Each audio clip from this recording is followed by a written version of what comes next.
Another aspect that I think is tremendously important is those photographs of the Earth alone in space, fragile, blue world, in this vast blackness, this vacuum, velvety vacuum of space. And it's clear, it's a very thin atmosphere. It's so sensitive to the depredations of human beings. You look at that and you say, hey, that's only one little world. We don't have anywhere else to go. No other planet in the solar system is a suitable home for human beings. It's this world or nothing. That's a very powerful perception. Then, in the particular field that I'm involved with, the exploration of planets, usually by robotic spacecraft, there we have opened up a universe of wonders. We have looked close up at dozens of new worlds, worlds that we never saw before.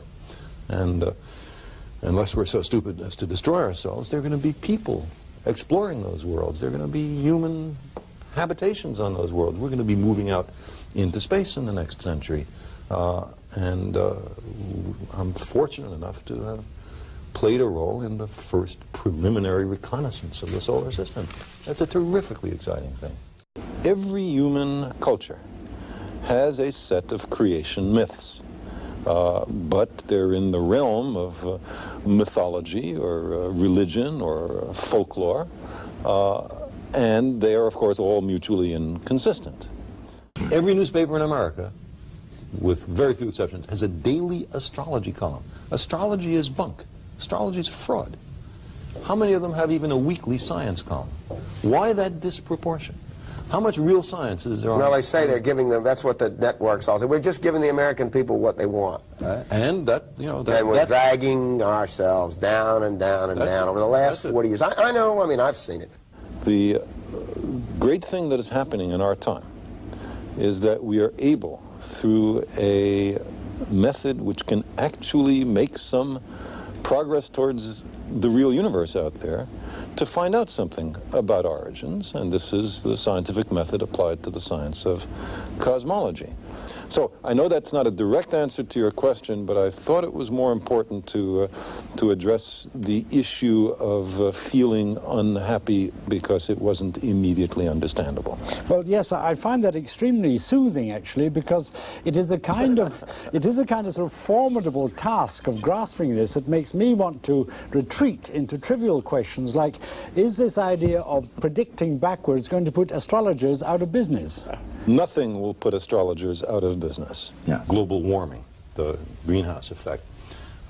You put gases like carbon dioxide or CFCs, other greenhouse gases, into the atmosphere over this country. They don't stay over that country. Those molecules don't have passports. They don't know about national sovereignty. That's something they never heard of. The atmospheric circulation spreads those gases all over the planet. And so what one country does affects all the other countries. The solution to these kinds of problems has to be that everybody on Earth works together. The industrialized nations have the biggest responsibility because they're the biggest polluters. The United States puts more CO2 in the atmosphere than any other nation. But Western Europe and the Soviet Union and Japan and even the developing countries all make significant contributions. So there has to be a new way of looking at the future, and that is that we're all humans, members of the same species, on one fragile little planet. We're all in this together, and we have to work together. That's kind of the silver lining of these crises. They are forcing us to become a planetary species. The story of Noah's Ark is, of course, a story. The books of the various great religions, Buddhist, Hindu, Islamic, Jewish, Christian, and many others, are filled with stories. That doesn't mean we are to interpret them literally, and there are all sorts of problems with the Noah's Ark story, one of which is kangaroos. How did the kangaroos get to Australia if you literally believe the story of Noah's Ark? So I'm sure you meant that in a light tone, and my response is likewise. How to keep kids in school? Well, kids, I believe, are fundamentally very smart. And if they see school being taught by people who themselves are not interested in it, people who cannot do very well at teaching, if what they're being taught has no practical application, then why should they do it? So, for example, there's an awful lot of kids graduating high school who go into entry-level jobs in the service economy, waiting on tables, slinging hash, and so on. Now, do they get more money if they were good in second-year algebra? The answer is no. And they understand that. If there were more jobs that required this kind of education, there would be more kids who would go into that kind of education with some enthusiasm. If there were a connection between how well you did in school and how fast your salary increased later, as there is in many countries, kids would be much more interested. The space program languished in the last 10 or 15 years, as we have let all sorts of social programs languish, as we have permitted the amount of poverty in children to increase.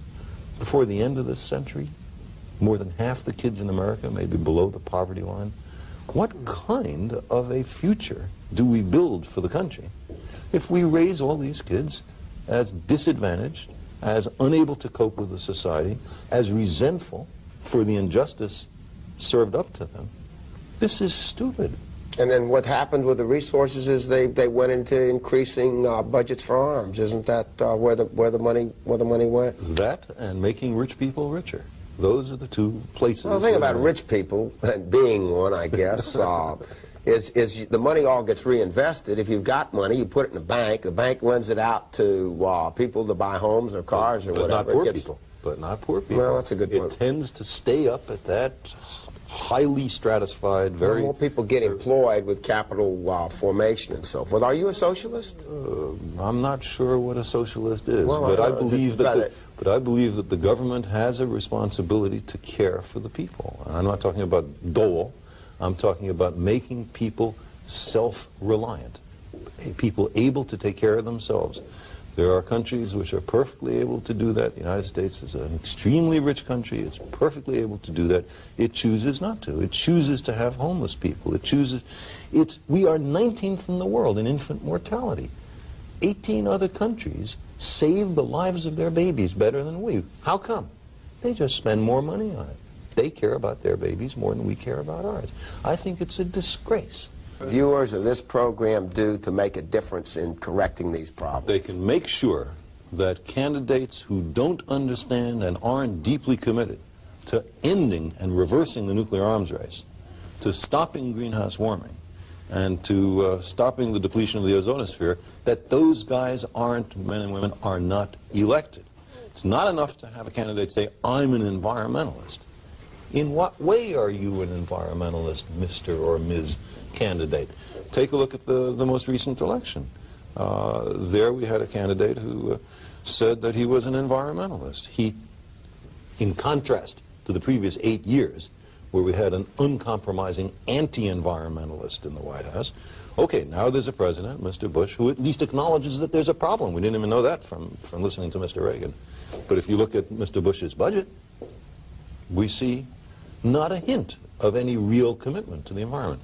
So I say in a democracy, that's the most important thing a person can do. There are a lot of other things a person can do. You can plant trees. Every individual can plant trees. That's something that's very constructive. You can boycott industries which are irresponsible on global warming and on chlorofluorocarbons. There are many things people can do, but they have to understand the issue before they can do those things. Well, we humans come and go and briefly set foot on the stage and then exit, but that's just very small potatoes compared to what the Earth is involved with and knows about. I think the essence of the scientific method is the willingness to admit you're wrong, the willingness to abandon ideas that don't work, and the essence of religion is not to change anything. The supposed truths are handed down by some revered figure, and then no one is supposed to make any progress beyond that because all the truth is thought to be in hand. I'm really talking about setting an agenda for the future. My sense is that the scientific way of thinking, questioning, some delicate mix of creative encouragement of new ideas and the most rigorous and skeptical scrutiny of new and old ideas, I think that is the path to the future, not just for science, but for all human institutions. We have to be willing to challenge because we are in desperate need of change. Humans have been on this planet for something like 1 million years, and for the vast bulk of that time, things changed extremely slowly. The population increased very slowly, our technology increased, improved, but by very slow steps.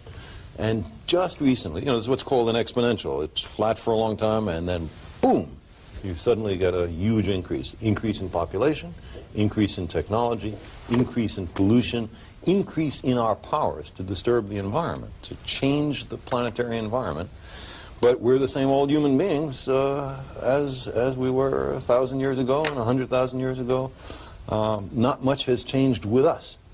And so it's very hard for us to catch on that there's a new situation, and we have to adapt to it. On the other hand, that's one thing we humans are good at, adapting, figuring out. We're smart. That's our principal advantage over all the other species. I mean, we're not faster, stronger, better diggers. We don't fly all by ourselves. What we do is figure out and build because of our hands. And so I think there's certainly a chance of getting out of this mess, but not by business as usual, not by the idea that we shouldn't plan ahead, not by the idea that anybody can do whatever the hell they want and it doesn't affect the environment. There has to be a new way of looking at the world. The resources is they went into increasing budgets for arms. Isn't that where the money went? That and making rich people richer. Those are the two places. Well, the thing about rich people, and being one, I guess, is the money all gets reinvested. If you've got money, you put it in the bank lends it out to people to buy homes or cars or whatever. Not poor people. But not poor people. Well, that's a good point. It tends to stay up at that highly stratified, very... More people get employed with capital formation and so forth. Are you a socialist? I'm not sure what a socialist is, well, but I believe that the government has a responsibility to care for the people. I'm not talking about dole. I'm talking about making people self-reliant, people able to take care of themselves. There are countries which are perfectly able to do that. The United States is an extremely rich country. It's perfectly able to do that. It chooses not to. It chooses to have homeless people. We are 19th in the world in infant mortality. 18 other countries save the lives of their babies better than we. How come? They just spend more money on it. They care about their babies more than we care about ours. I think it's a disgrace. And this country has vast wealth. You just look at what something like Star Wars. The money spent on Star Wars, already spent $20 billion on it. If these guys are permitted to go ahead, they will spend $1 trillion on Star Wars. Think of what that money could be used for to educate, to help, to bring people up to a sense of self-confidence, to improve not just the happiness of people in America, but their economic standing, to improve the competitiveness of the United States compared to other countries. We are using money for the wrong stuff. Do you think that there's life anywhere else in the universe? Well, think is a strong word. If you look at how many other worlds there are, how many stars in the Milky Way galaxy, how likely it is that most of them most of them have planets. How many other galaxies there are, it seems the height of human arrogance to imagine that this planet is the only inhabited world. But at the same time, we don't know of life elsewhere yet. We're just at the very earliest stages of exploration, and we've not found life anywhere else. We've sent spacecraft, as I said before, to a wonderful, exquisite array of other worlds. We've learned an enormous amount from them. We find on some of them the chemicals necessary for the origin of life, you know, the stirrings, the intimations of life, but no sign of life. We've also used big radio telescopes to see if anybody is sending us a radio message, and both of those efforts have not yet succeeded, so we haven't found life elsewhere. I would think a universe in which we are the only living things is much more incredible than a universe just burgeoning, overflowing with life. But we can't be sure. It's an experimental question. It has to be addressed experimentally. And that's one of the reasons that I'm such an advocate for sending spacecraft to other worlds and for using large radio telescopes to listen for signals. And you can see it. This is, it looks like more than a dot, but it is in fact less than a pixel, a single picture element in size. In this color picture you can see that it is slightly blue, and this is where we live, on a blue dot. Astronomy has always been said to be a humbling experience, and I think these pictures underscore that point. And the next slide. Oh, no, it was lightning fast. Can we go back to that? That's it. So here are the 6 of the 9 planets imaged in this portrait. The 3 smallest planets, Mercury, Mars, and Pluto, we were unable to photograph. The appearance of the Earth in this pseudo sunbeam is just an accident. It was no special significance is to be attributed to a beam of light lighting it up. All, of course, are in reflected sunlight. Well, on that blue dot, that's where everyone you know and everyone you ever heard of and every human being who ever lived out their lives. It's a very small stage in a great cosmic arena. And again, just speaking for myself, I think this perspective underscores our responsibility to preserve and cherish that blue dot, the only home we have. They can make sure that candidates who don't understand and aren't deeply committed to ending and reversing the nuclear arms race, to stopping greenhouse warming, and to stopping the depletion of the ozonosphere, that those guys aren't, men and women, are not elected. It's not enough to have a candidate say, I'm an environmentalist. In what way are you an environmentalist, Mr. or Ms. candidate? Take a look at the most recent election. There we had a candidate who said that he was an environmentalist. He, in contrast to the previous 8 years, where we had an uncompromising anti-environmentalist in the White House. Okay, now there's a president, Mr. Bush, who at least acknowledges that there's a problem. We didn't even know that from listening to Mr. Reagan. But if you look at Mr. Bush's budget, we see not a hint of any real commitment to the environment. So I say in a democracy, that's the most important thing a person can do. There are a lot of other things a person can do.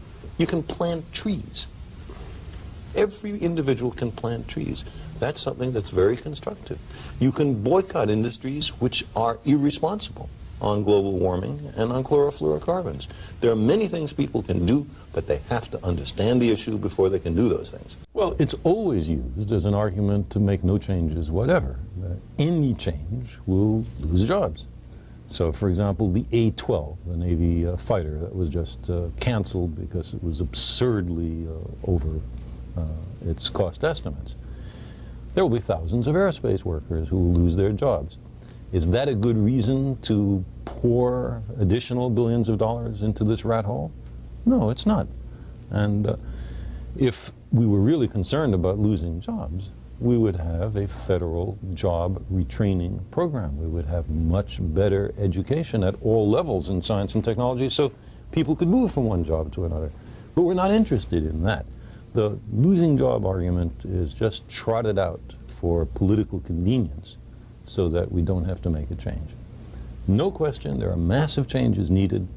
Other countries seem perfectly able to make those changes, but we are not. There's not a single verified or checked out report which is at all connectable with the possibility of extraterrestrial life. It doesn't say that I think extraterrestrial life is impossible. Quite the contrary. I think that many of the stars in the sky have planetary systems. We know enough now about the origin of life to make it appear likely that life arises naturally on the vast bulk of these planets. It's possible, but by no means certain, that life on many of these planets evolves into beings which are as advanced as we, or more advanced.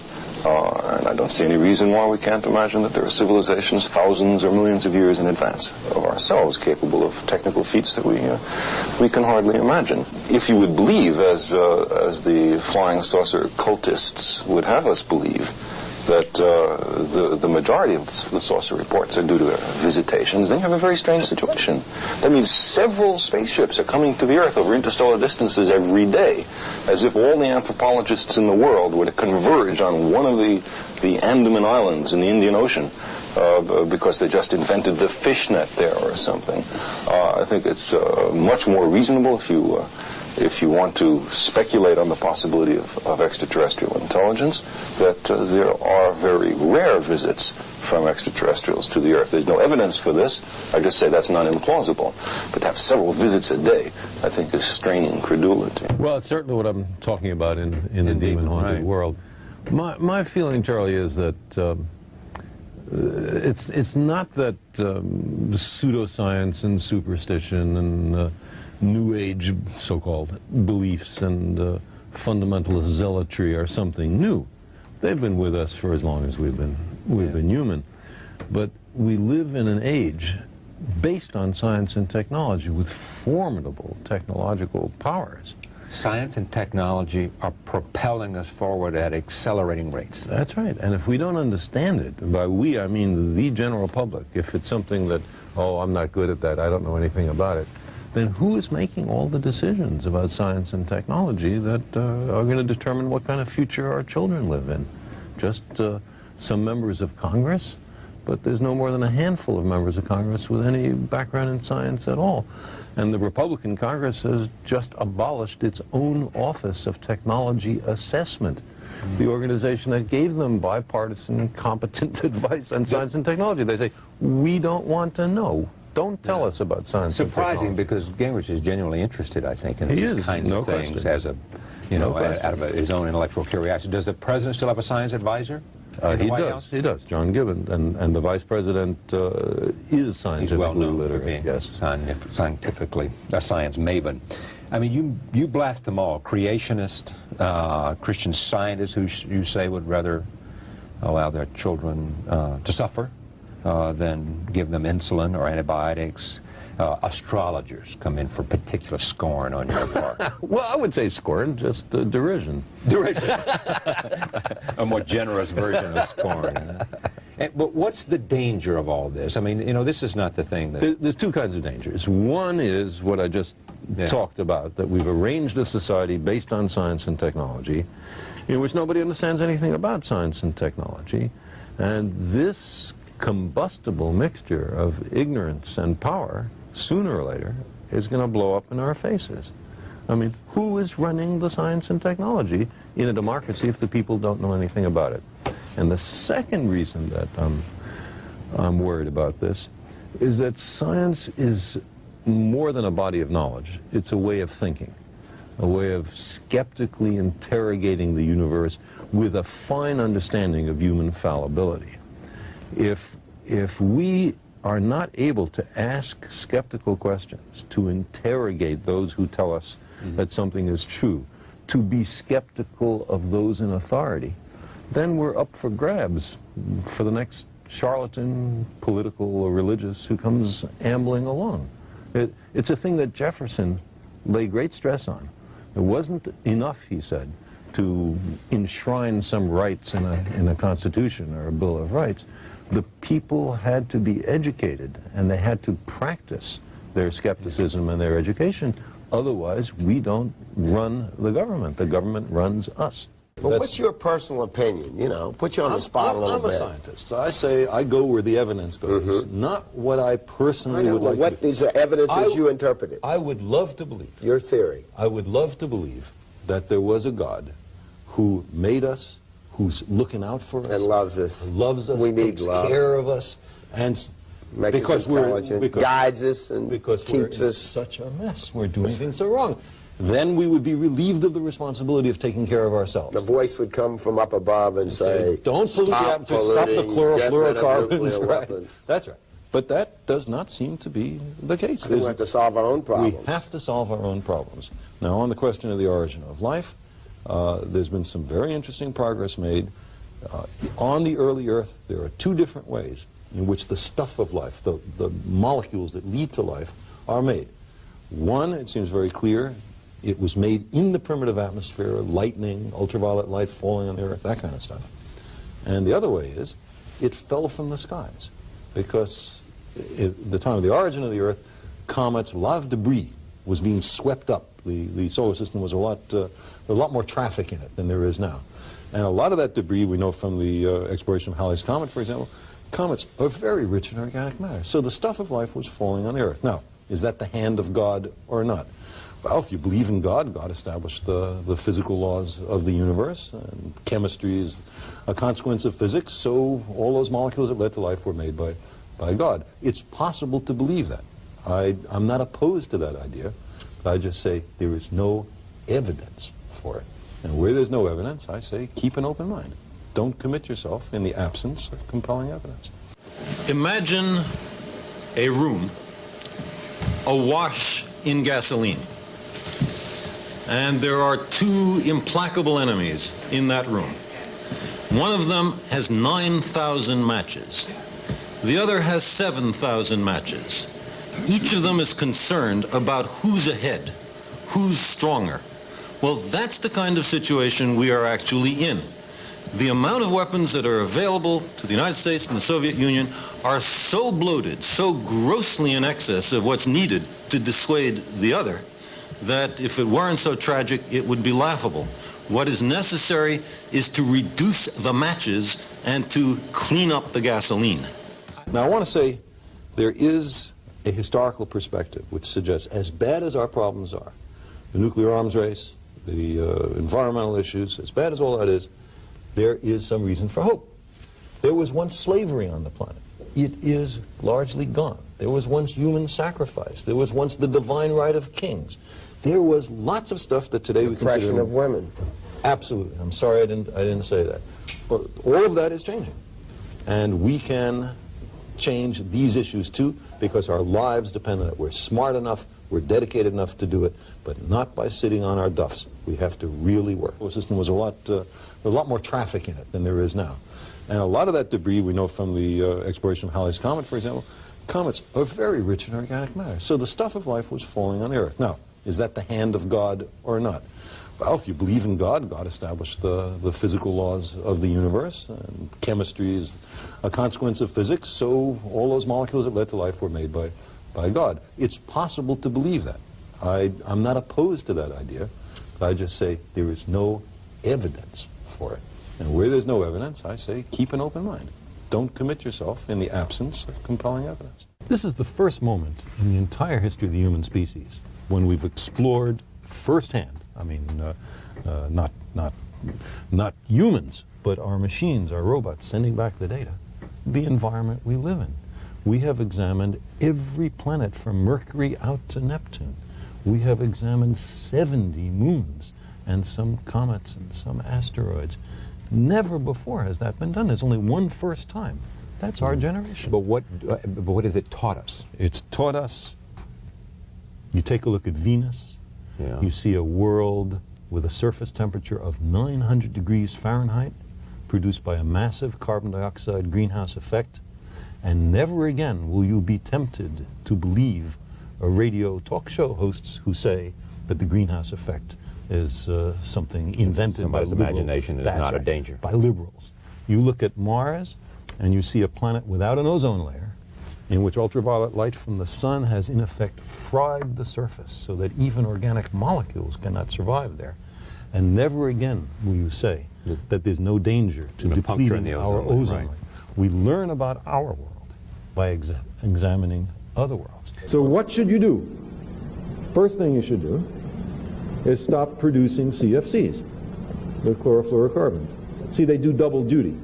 Not only do they destroy the ozone layer, they are an important greenhouse gas. They'll get us one way or another.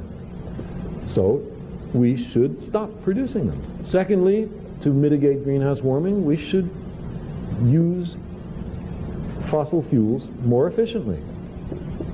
By that I mean, if I had a car that went 70 miles a gallon instead of one that went 25 miles a gallon, I would not be putting as much carbon dioxide into the atmosphere for each mile that I go in driving my car. This is a kind of technological solution or mitigation of the problem. Then we should grow trees.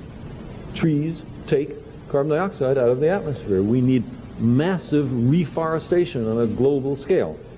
Instead, what we are doing right now is destroying an acre of forest every second. Think about that for just a second. There goes an acre. A whole acre of forest every second, day after day, year after year. We're being extremely stupid. By their very nature, these assaults on the environment were not caused by any one political group or any one generation. Intrinsically, they are transnational, transgenerational, and trans-ideological. So are all conceivable solutions. To escape these traps requires a perspective that embraces the peoples of the planet and all the generations yet to come. Problems of such magnitude and solutions demanding so broad a perspective must be recognized from the outset as having a religious as well as a scientific dimension. Mindful of our common responsibility, we scientists, many of us long engaged in combating the environmental crisis, urgently appeal to the world religious community to commit in word and in deed, and as boldly as is required, to preserve the environment of the earth. Some of the short-term mitigations of these dangers, such as greater energy efficiency, rapid banning of chlorofluorocarbons, or modest reductions in the nuclear arsenals, are comparatively easy and, at least at some level, are already underway. But other, more far-reaching, more long-term, more effective approaches will encounter widespread inertia, denial, and resistance. In this category are conversion from fossil fuels to a non-polluting energy economy, a continuing swift reversal of the nuclear arms race, and a voluntary halt to world population growth, without which many of the other approaches to preserve the environment will be nullified. As on issues of peace, human rights, and social justice, religious institutions can here too be a strong force encouraging national and international initiatives in both the private and public sectors, and in the diverse worlds of commerce, education, culture, and mass communication. The environmental crisis requires radical changes, not only in public policy, but also in individual behavior. The historical record makes clear that religious teaching, example, and leadership are powerfully able to influence personal conduct and commitment. As scientists, many of us have had profound experiences of awe and reverence before the universe. We understand that what is regarded as sacred is more likely to be treated with care and respect. Our planetary home should so be regarded. Efforts to safeguard and cherish the environment need to be infused with a vision of the sacred. At the same time, a much wider and deeper understanding of science and technology is needed. If we do not understand the problem, it is unlikely we will be able to fix it.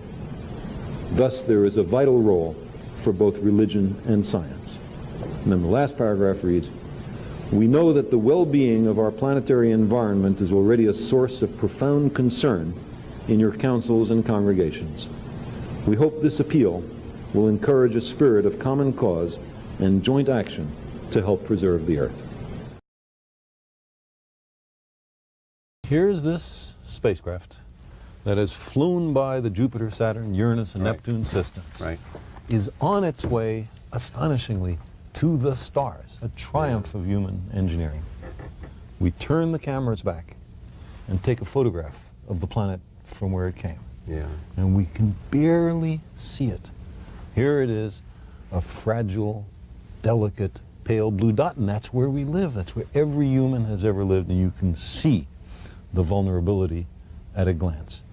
And that gives a humbling and I think character-building sense of where we are. Humbling because it says that we're only one small portion of something that is enormously large? Absolutely. And let me say a word about what that is.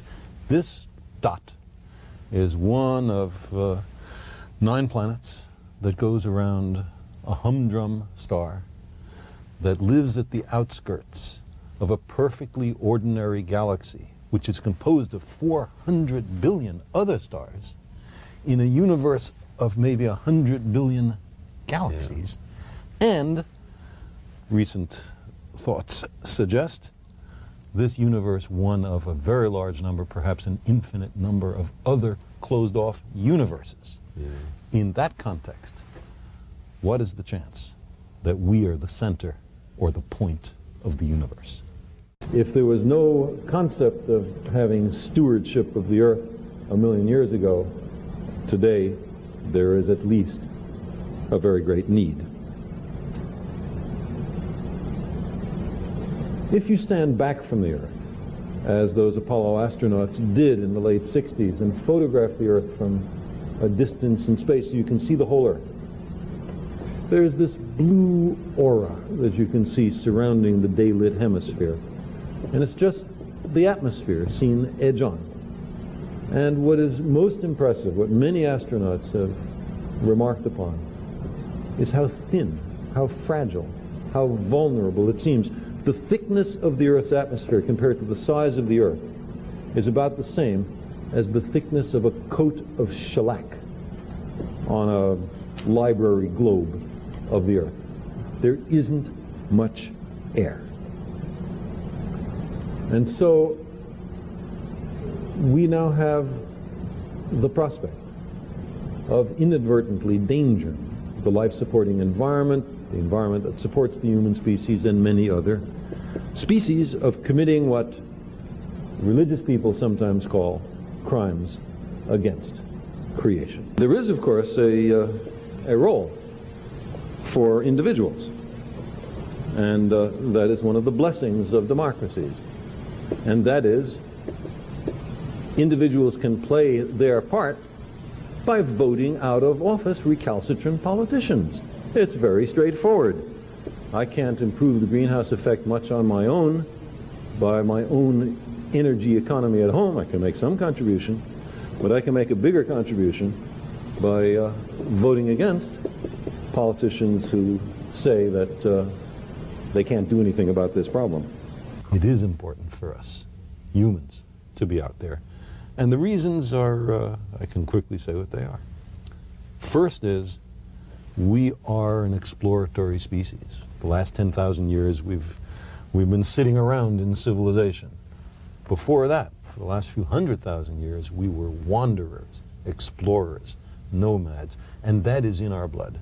And spaceflight is an opportunity, the only one open to us, to continue that long human tradition. Secondly, that technology I was talking about can pose a danger to ourselves. We inhabit a very thin protective atmosphere.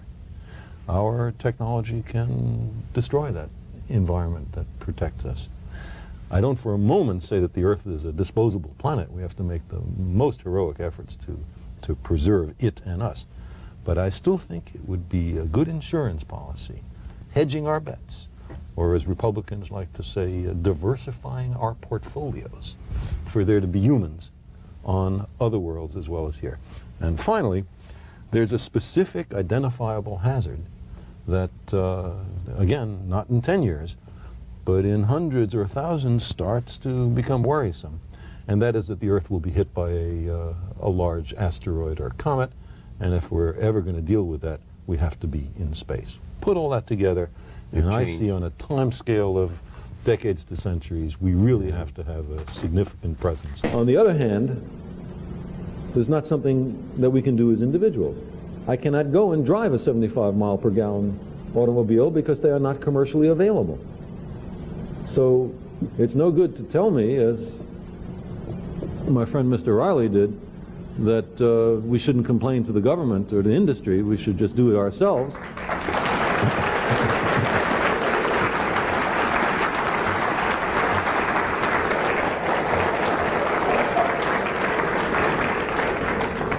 how shall I go about by myself driving a 75 mile per gallon automobile? I'll be glad to take instruction on this issue. I'm ready. But seems to me this requires some activity in Washington and Detroit. I would say that there are several lines of approach, all of which look promising and should be pursued further. One is laboratory work on the question of the origin of life, making the molecules which here were able to reproduce themselves and led eventually to us. Secondly, a study of the organic chemistry in places like Jupiter, comets, and the interstellar medium. It's remarkable that the molecules of life are littering the cosmos. Thirdly, the space vehicle exploration of the neighboring planets, in particular for life or life-related compounds. If it turns out, for example, that Mars is lifeless, that is not a major disappointment, because then we have two planets near each other in space and time, life developed on one and not on the other. You have the classic case of an experiment and a control, and it'd be very important to investigate why life on the Earth and not on Mars. But even more exciting would be if Mars turns out to have life, for us to investigate what kind of life it is, how similar, how different from life on Earth. That will immensely broaden the science of biology. And then there is certainly the serious work, long-term, patient, cautious investigation of other stars for possible signals being sent our way. Ultimately, we're going to want to phase out fossil fuels. We're going to want to convert to an alternative energy economy. And what that is, we can still discuss, but in my view, it is unlikely to be nuclear power for all the obvious pollution concerns. And much more promising is solar power, which produces no greenhouse gases and does not involve radioactivity and is already economically competitive with fossil fuels if we take account of the environmental cost of the burning of those fossil fuels. That's the kind of technology we should be after, and incidentally, because developing countries tend to be located in equatorial latitudes where there's more sunlight, this is also an ideal kind of technology, and could be for them, and could be much more indigenous, that is, the technology homegrown, than big fission or fusion reactors. We are an exploratory species. We wish to understand who we are, where we are, what our surroundings are. When you study other worlds, you learn much more about your own. You provide an aperture to a benign future, and all of this can be done at the tiniest fraction of what we seem quite happy to spend on military systems. To give you an example, in March of next year, Halley's Comet will be coming by the Earth for the first time since 1910, and it will be greeted by a flotilla of 5 spacecraft from 20 nations, including the United Kingdom, but not including the United States. Why not the United States, the pioneer in solar system exploration in the history of the human species? Why not? Because a Democratic and a Republican administration decided it was too expensive. How expensive would it have been? It would have cost exactly as much as a single B-1 bomber, for which the United States is committed to purchase 100. 99 would have compromised national security. Very difficult to estimate, but there are stars which are billions of years older than our sun. Some of them very likely have planets, and therefore I can imagine civilizations immensely beyond the capabilities of our own. What capabilities those are, no one can tell, in the same sense that even the most fantastic prognostications from the middle of the 19th century about the technology of the 20th century all fell short. People like Jules Verne, asked to imagine what transportation devices people would have in 1950, imagined a kind of Victorian living room with plush velvet furniture in a gondola at the bottom of an enormous balloon which went from New York to San Francisco in only a few weeks. And he was, of course, the most imaginative speculative thinker of the 19th century. Others would have been more cautious. So it's very difficult to predict far into the future, even 100 years, when not only new technology, but new scientific principles may be discovered. But the thing that I find most striking is the enormous, remarkable capability of virtually every small child for learning. They start out eager, intellectually wide-eyed, asking extremely clever questions about the world, and then something happens, by and large, to discourage them. And I think it's a tremendous waste of natural resources. For example, a kid asks, "Mommy, why is the grass green?"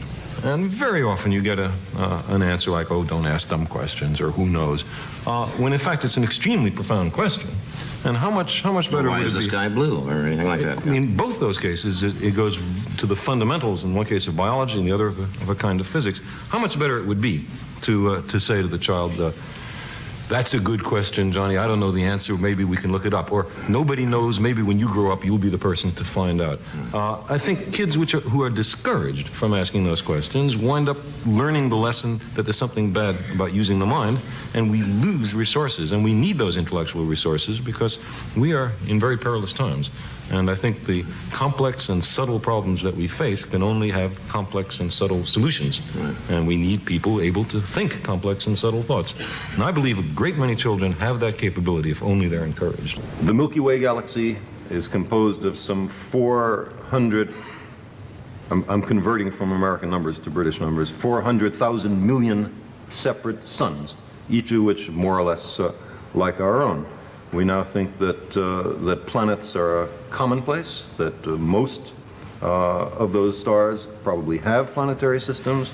We know the origin of life is likely under general cosmic circumstances, and there were thousands of millions of years for evolution to happen. Under those circumstances, it seems extraordinarily arrogant of us to think we are the only inhabitants of this cosmos. How are we going to find them, though? I mean, okay, there's two questions. How are they going to find us? Right. The first thing to bear in mind is that sort of tooling around the galaxy in spacecraft is a very inefficient way to do it. And what's more, as you said, no way for them to know anything interesting is happening here. But there's another way, and that is to use a technology which you know well, and that is radio. Radio signals travel at the speed of light. We could broadcast the Encyclopedia Britannica to the nearest star in a week with existing technology. We could communicate, if you wanted to do that, you could communicate to any star in the galaxy with the technology not much beyond our own. And therefore, the way to do this is for them, the smart guys, to send radio messages, and for us, the dumb guys, to listen. Yeah. And that's what we're doing. And it's so inexpensive. But there's no sound coming through. No, not sound, radio. Radio, yeah. But they're not coming through. We haven't heard any bleeps. Well, but we've just begun to listen. Well, there's two ways. One is its enormous gravity. A black hole is a place where the gravity is so intense that even light can't get out, so it's completely dark. But if it's revolving around some other object that is shining, right, then by the gravitational tugs that the black hole makes on this other star, you can detect its presence. And another thing that happens is that black holes tend to have disks of matter surrounding them, in which the friction generates X-rays. And one of the candidate black holes, something called Cygnus X1, both does this gravitational pull and is a source of X-rays, and very likely is an example of the legendary black hole. Yeah, then there was the theory that once you enter a black hole, you could go into another universe or to another time frame. I suppose that's science fiction so far? Well, there are some people who seriously think that if you were to slip down into a black hole and could survive the trip, which is highly unlikely, that you would emerge somewhere else in space and when else in time. Greenhouse warming is the buildup of invisible gases. Their invisibility is precisely part of the problem because you can't just by looking see that there's a danger, which keep the heat in and build up the temperature of the Earth, producing great regions of drought in continental interiors, including the American Midwest, and through the volume expansion of seawater and the melting of polar ice, sea level rising. And some of the projections for the end of the next century are extremely serious drought, the destruction of croplands worldwide, an assault on natural ecosystems, and a rising of sea level sufficient to, for example, flood Bangladesh. and produce tens of millions of environmental refugees. Maybe not. Maybe there's some undiscovered mistake that all of the scientists involved in these models are making. It's not impossible. We can't be 100% sure.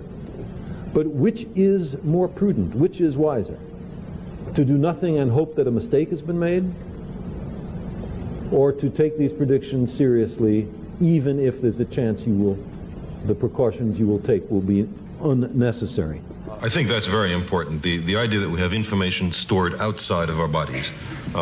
For most of the history of life on this planet, the organisms had almost all the information they had to deal with in their genes, hereditary information, instinct. Then about maybe 100 million years ago, a little longer ago than that, there came to be a reptile that for the first time in the history of life had more information in its brains than in its genes. And that was a major step symbolically in the evolution of life on this planet. Well, now we have an organism, us, which can store more information outside the body altogether than inside the body, and that's in books and computers and television video cassettes. And that extraordinarily expands our ability to understand what's happening and to manipulate, control our environment if we do it wisely for human benefit. The whole idea of what happens when you read a book I find absolutely stunning. Here's some product of a tree with little black squiggles on it. Right. You open it up, and inside your head is the voice of someone speaking who may have been dead 3,000 years. And yet there he is talking directly to you. What a magical thing that is. Problems are very serious. They are happening, however, slow enough that it's possible to do something about it. The slowness is an advantage in that respect, but a great disadvantage in another respect, in that the changes are occurring on timescales longer than the terms of office of politicians. If a politician can take a presumed unpopular action, which will, in his or her estimation, benefit the politician while still in office, then that's the kind of risk that politicians are willing to take. If the benefit, however, happens 10 or 30 or 50 years in the future to benefit some other office holder, then from the narrow perspective of getting reelected, it's not nearly so attractive. These long time scales represent one of the novel problems of these global environmental issues. It's an interesting question. Which organism would replace us if we wiped ourselves selectively out? An old professor of mine, H.J. Muller, geneticist, said he thought it was between the raccoons and the bears. And